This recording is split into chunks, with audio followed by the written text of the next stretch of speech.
পনিরটা আমি কিউব করে কেটে নিয়েছি, এবার সাদা তেলে ভেজে নেব।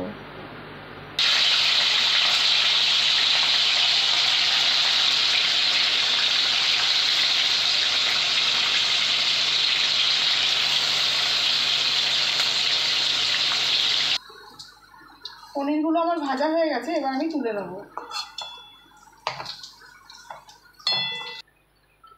এবার আমি ওই তেলে গোটা গরম মশলা দিয়ে দেবো, এলাচ, দারচিনি, লবঙ্গ।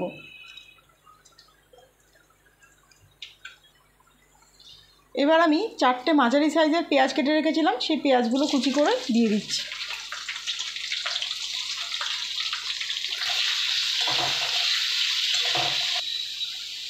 এবার আমি আদা আর রসুন দিয়ে দিলাম, তার সাথে কাঁচা লঙ্কা।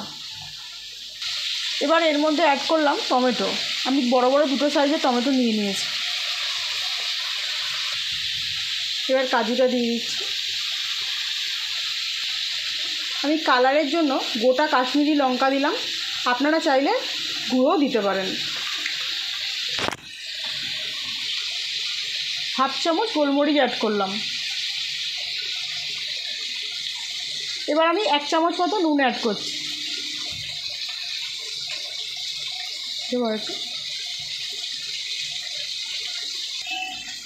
এবার আমি এর মধ্যে 2 কাপ জল দিয়ে দেবো।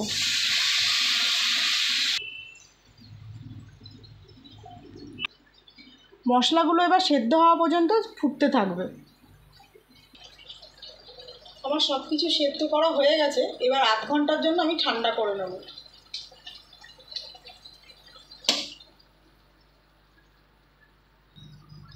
এবার আমি মিক্সিতে এটা ব্লেন্ড করব, তাই জন্য দারচিনির টুকরোটা যে ছিল সেটা ফেলে দিচ্ছি।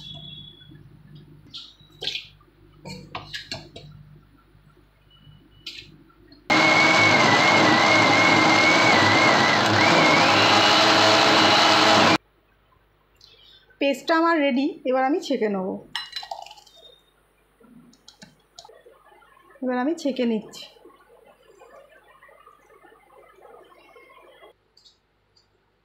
এইভাবে আমার ছাঁকা হয়ে গেছে। এই স্কিনগুলো আলাদা করবার জন্য আমি এইভাবে ছেঁকে নিয়েছি। এবার আমি কিছুটা বাটার দিয়ে নিলাম। বাটারটা গলে গেছে, এর মধ্যে আমি কাশ্মীরি লঙ্কার গুঁড়ো দিয়ে দিচ্ছি একটু কালারের জন্য। এবার এর মধ্যে আমি ছেঁকে রাখা গ্রেভিটা অ্যাড করলাম।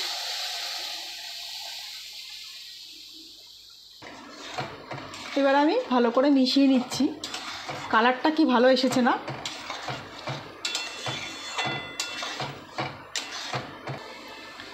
এবার আমি টেস্টটাকে ব্যালেন্স আনবার জন্য তাই জন্য কিছুটা মিষ্টি দিয়ে দিলাম। এবার আমি কিছুটা ফ্রেশ ক্রিম অ্যাড করলাম।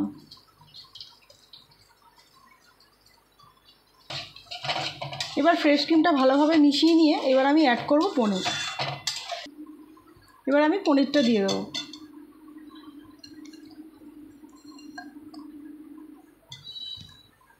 দেখুন কীরকম রেস্টুরেন্টের মতো দেখতে হয়েছে। আমার রান্না রেডি। আমি নামানোর আগে দিয়ে দিচ্ছি কাসুরি মেথি।